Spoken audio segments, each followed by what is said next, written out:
Good day, everyone. So let's see first if I'm audible. Is the sound clear? If someone can confirm. Okay. So let me share my screen and let's start. Today's subject is quite important actually, which is about cyber resilience. So let me share my screen and let me guide you on how to build a cyber resilient from scratch. Okay. So here you go. And I hope you can see my screen. And let me start by explaining what is cyber resilience. The main purpose of this session today is just to let you know how to build a cyber resilient from scratch. And keep in mind that this skills is always needed in most of the specialization cybersecurity job. So if you are an information security specialist or a cybersecurity specialist, you will always find that one of your responsibility is to collaborate with IT department or IT section to build a disaster recovery plan. So today I will show you step by step how you can build a cyber resilient or a disaster recovery. And I will show you all the documentations that we use. And then I will tell you what is your responsibility and what is IT responsibility role. First of all, and I will keep repeating that, this is not actually a technical activity. So what I'm going to show you right now doesn't depend on your technical background. Sorry guys, I forgot to introduce myself. My name is Mohammed Atif. I'm the founder of InfoSec for TC. I have been working as a cybersecurity specialist for more than 10 years. So I can share my experience realistically about what skills can you gain and what skills you should learn realistically instead of just giving you some roadmap or some high-level skills that you need to learn. So today I just want you to start gaining those skills. So as I was saying, this is not actually a technical activity. It's more as a critical operational activity. So first of all, what is the cyber resilient plan? The cyber resilient is a plan, or the cyber resilient as a definition, it's your ability as a company to recover after any cyber incident. So let's say your company got ransomware or got some of your server crashed or whatever was the incident that led to any downtime or any loss of data or any problem. You should have a plan to be able to recover in a specific amount of time. Because assume that your company got a ransomware, okay? And then you're gonna have to restore all your system and restore all your data, and eventually you will be able to recover all your systems. However, you may recover your system in a couple of days, or you may recover your system in 3 or 4 hours, right? So it's not that it's hard to recover your system or it's hard to restore your business, because we are not just talking about restoring an application or restoring a database. We are talking about resuming the business. So the problem is not that anyone can restore the system. Even if you are not doing it yourself, the IT department of the company or the backup team or whoever is in charge, he will be able to restore whatever system or application in general. But in business, it's not working like that. You need to know what are the critical systems in your organization that business count on it, and you need to have a plan. If any problem happen, I will follow the plan, and accordingly, I will be able to restore the system in a specific amount of time. This could be 2 hours, 4 hours, 6 hours. We will explain that. So let's move to the practical part. So as you can see as a job description under your responsibility, you're going to have to collaborate with information technology staff, right? Which means that a part of the disaster recovery or cyber resilience, and both of them are the same, by the way. The cyber resilience is the new terminology we are using for disaster recovery. And it's your capability to restore your systems and business after any cyber incident. So you're going to have a responsibility, and IT will have a responsibility. And honestly speaking, most of the heavy stuff will be done by the IT department. And I'm going to show you the document right now. But you are responsible for a very, very critical task, which is the BIA. Now, the purpose of this session is that after the session, once you practice what I'm saying exactly, you should be able to write in your CV that I know how to coordinate or collaborate with information technology department or staff to build a cyber resilient or a disaster recovery plan. So from where should you start? You should start by this document, which I'm going to show it to you in a few minutes, the BIA, or the Business Impact Analysis. The most important document or the most critical tasks that you have to do in the cyber resilient planning or disaster recovery planning is usually to have an accurate business impact analysis, BIA document. This document that I will show it to you now include all the critical service of the organization.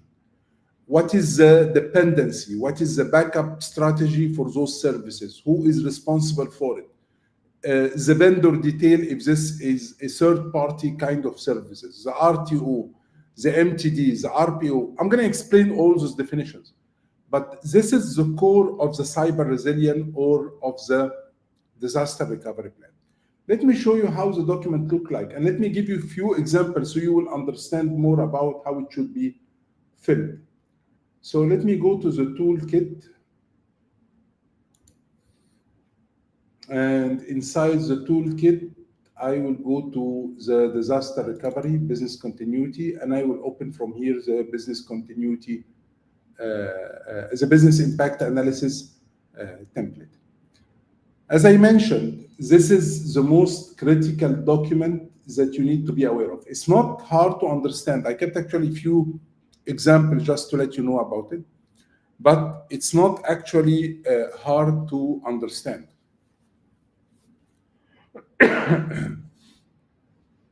So what should be written inside the BIA? Let me zoom in so I can explain more. First of all, this theoretically need to be done for each department, but realistically, we only do that for IT department because all the services are usually hosted inside the IT department. So the first thing that you need to highlight or you need to write inside this document is the services.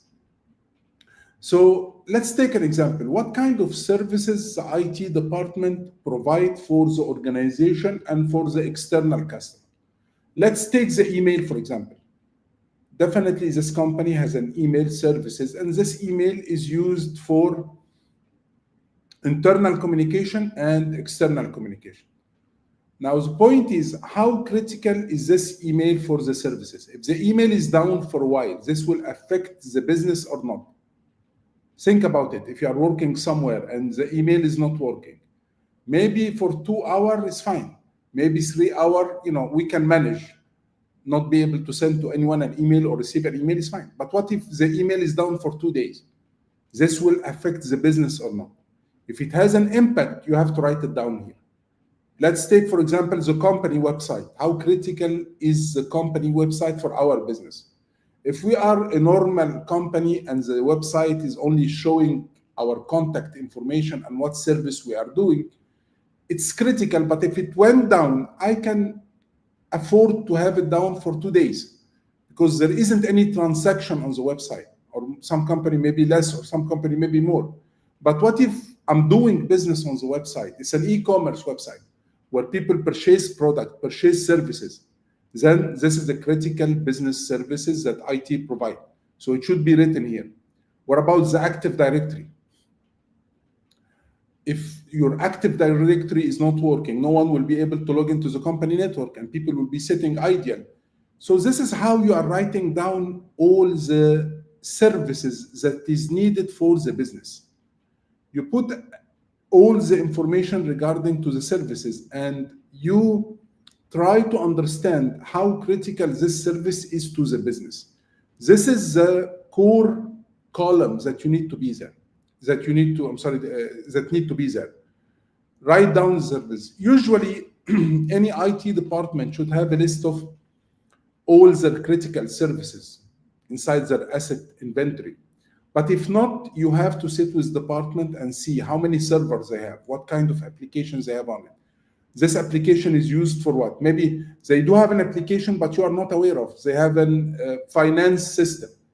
You should ask, guys, how critical is the system? You should speak with finance department. So you need to understand what are all the services that is critical inside the organization. Then you start writing down all the detail of the service. So if we are talking about email services, for example, what do I need to provide the services? I mean, how the email services work in the organization. We need to have a software, for example, Microsoft Exchange. We need to have internet connectivity. We need to have a network connectivity. We need to have a server. So I should write, or I should mention in the BIA all the dependency needed to run the services. Because when I write the critical service here, I will not write the Microsoft Exchange. Microsoft Exchange is a software, it's not service. But the Microsoft Exchange on the Windows server using an internet connectivity and network connectivity will provide me the mail services. So here I should write down all the details of the services. This includes the support. So, for example, if I have a support contract with a vendor, with Microsoft, or with, I have to write it down here, because actually this services, if a support is involved in the services, maybe if a problem happens, I will not fix it myself. I will call the support team. So I have to write down all the details related to each one of those services, including who is the contact person. So if a problem happens in IT department, who's managing these services? This is the BIA part. Now, the most important part of the BIA is the part on the left side, which is the MTD, the RTO, and the RPO. The MTD, and sometimes you will find it written under MAO, maximum acceptable outage, or MTD, maximum tolerant downtime. Those values, which is, let me zoom in a little bit. Usually it's like 2 hour, 4 hour, 6 hour. Those are the maximum acceptable downtime, in a sense of, as I was giving an example earlier, saying, let's take the email services, for example. If it went down for a while, when you can say it will start affecting our business. So for example, if it went down for 2 hours, it's not good, but it's okay. It will not affect the business that bad. But if it went down for a full day, definitely imagine you are sitting, you are not able to send any email, your customer sending you an email, you are not receiving anything. So here, someone need to specify what is the acceptable amount of time that the service can be done. Why do you need to have this value? Because based on the value, you will plan for the restoration.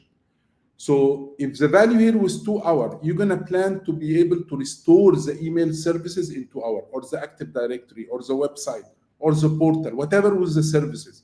Okay. So who decide about those values? Usually is the management. So usually we sit with IT department. If we are talking about technical service, we sit with HR department. If we are talking about HR systems or finance system, each department is one who can specify what is the acceptable downtime, because they know better, right? And they will know exactly when they're gonna have, or they're gonna start facing problem if the system is down. So this is very important to get, and usually we get a sign off on it. It's not enough just to get that verbal or to get that by email. When I will prepare the BIA, I will sit with the IT department management and I will ask him to give me a sign off to take those values, okay, and get a sign off from them, because I will build all my work based on those specific values. So those are very, very important. And this is the values that you're going to build your restoration plan based on them. Now, I know what you are thinking, that most of the time the management will say we don't want to have any downtime, or no, let's keep it 10 minutes downtime or 15 minutes. You have to explain to them that high availability is possible. I can give you zero downtime or almost zero downtime, but it will cost the organization. And when you feel that they are start giving you unrealistic numbers, because sometimes management, they start giving any kind of numbers, 6 minutes, 7 minutes. You have to explain to them, we need realistic numbers, and you need to justify, tell them, okay, what if it's down more than 2 hours? What will happen? What will be affected? Company reputation, health and safety, financial impact, legal issue. So you need to justify what they are saying. Try to understand to end up with the real values. So those are the values that you are getting from the department, usually the IT department, because even if we are talking about an HR system or a finance system, or it usually is managed by the IT department themselves. So they will know the dependency. Where is this HR system is hosted? What database it needs? What application? All this information will be there. Now, what is the RTO and RPO? Let me explain to you. I just want to make sure that everything is working fine, that I'm audible, the screen is shared. So if someone can even write if everything is showing fine, that will be great. Okay. Let me move in. So once I get this BIA or business impact analysis document, and assume that I end up with, let's say, 10 services. I get to identify 10 critical services for the business. Then what? Then the next step, I will go to the IT department and I will sit with each one responsible for each one of those services. So for example, if the email services we are talking about, I will go to the guy who's managing the mail service. If the Active Directory, I will go to the Windows admin. If the, just one second.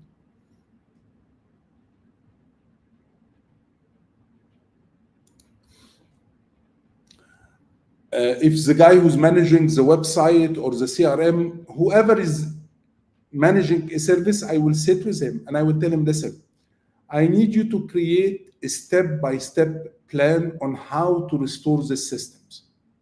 Okay.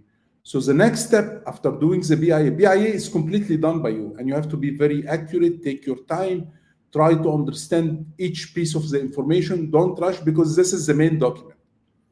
Then we will go to the IT department, and then I will start sitting with each one responsible for one of those critical services. The mail admin, the Windows admin, the database admin, and I will ask him, could you please create a step-by-step plan on how to restore this system? Because those people know better. I mean, if anything went wrong with one of those services, who's restoring them? Who's configuring them?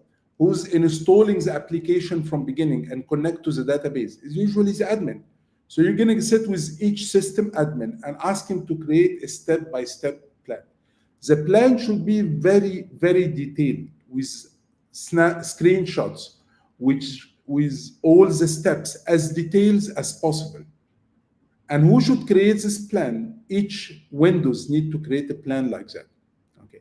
Now, do I need to understand what was written inside the plan? No. What if they read steps on how to configure a database or connect an application? Do I need to understand the steps? No, not necessarily. Because I don't need to be a database expert or an application expert, or I just need to have a very detailed plan. Detailed in a sense that if the guy who's managing the mail server, it's on leave, he is on leave, and an incident happened, I will take the plan and give it to someone else and give him the permission, and he will follow the plan, and he will be able to restore the system. Of course, I will not be able to show you the plan because this is sensitive, but you got the idea. So who should create this restoration plan? This should be created by each system admin. How many plans should I have? Depend on how many services do I have in the business impact analysis. So if in my business impact analysis, I have, for example, 10 services, then I need to have 10 plans. Okay. I hope everything is clear so far.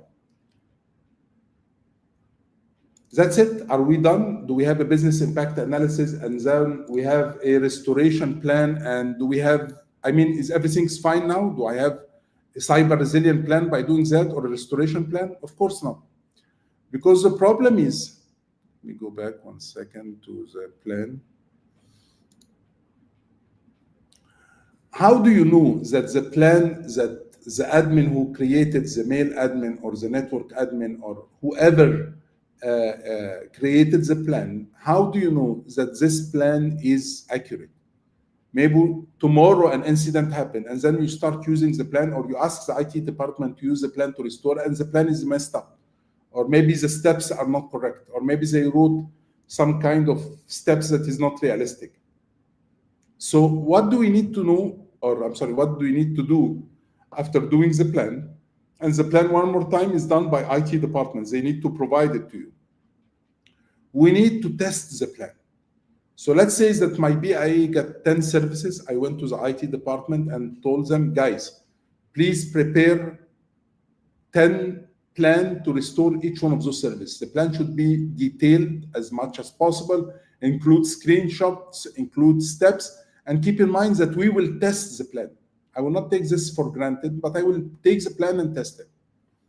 So what should I do next? What I should do next is that I should schedule a testing for this plan. So I will tell them, okay, guys, next month we will have, after working hour, we will sit and test those plans. We will not test all of them in the same days, but we will have a schedule, maybe weekly, monthly, whatever, that, you know, on Tuesday, we will test the email restoration testing plan. On Thursday, we will test the Active Directory restoration, okay? And then during this day, or on the testing date, what you will do, let me just,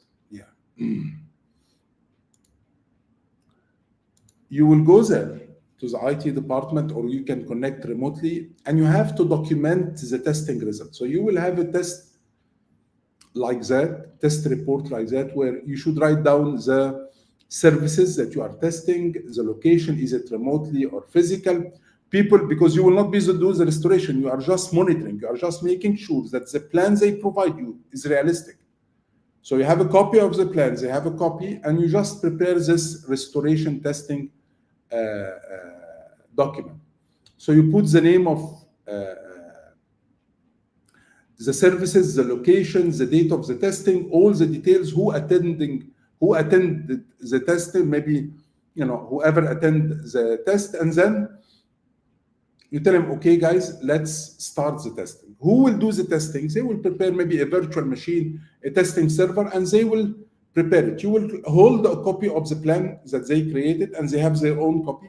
And then you're going to write down the starting time. Okay, guys, now try to restore the full email services or the full Active Directory on this testing environment. Let's say they started, for example, 10 a.m. And what you do, you just watch if they, whatever they are doing is written inside the plan or not. Even if you don't understand the steps, but you can see that they went through the same screenshots. They did the same comments. They went through the same configuration. So you are just validating the plan, not the content. You are just making sure that they are going through the steps. And let's say they went through all the plan and they end up restoring the service on a testing environment. And they finish that, for example, in 10:45 a.m. So you are recording the start time and recording the end time. How long it took them to restore the system? 45 minutes. Okay. Now, this is good or bad. I have to compare the value of restoration with the value that was requested by management, which was the MTD, maximum tolerant down. So from where I know that the MTD, or the maximum acceptable or maximum tolerant downtime, is 4 hours, from the BIA. So if they were able to restore it in 45 minutes, and the management requested to be restored maximum in 4 hours, this means that the test was successful. So here you write down your comment. Did the test went according to the plan? Yes or no? Was it successful for the first time? Yes or no? And then you let the people sign, and you sign the document. Now you have a full comprehensive cyber resilient plan, right? Because you have a list of all the services needed for the business. You have, in case of any incident, each services need to be restored at what time, or how long it should be restored. You ask the IT department to create a plan to restore each one of those services, and you tested the plan and you validated the plan. You made sure that whatever is written inside plan is valid. It's not just garbage, but it's exact steps. So tomorrow, if an incident happened, even if this guy who created the plan left the company, you have the plan, you can give it to someone, you give him permission, the proper access, and he will be able to restore the system by just following those steps. This is the cycle of creating a cyber resilient or a disaster recovery plan. You need to have a BIA, you need to have a restoration plan, and you need to have a restoration testing. I hope that this was informative, and I hope to practice, because as you can see, this is very, very important skills to learn. And it's not hard, it's common sense. It's not really something pure technical. So if you got the sense, if you know the terminology, if you know what is the BIA, what is the restoration testing, what is the restoration plan, you're going to be fine. You can manage that inside the organization. It's a sensitive task, but it's not hard to understand or hard to implement. I hope this was informative, and if you need to, or if you want me to do a session for business continuity, because the disaster recovery is part of the business continuity, just write in the comment and I will arrange a session for business continuity, and I'll try to be detailed as possible. Thank you so much, guys, and wish you all the best.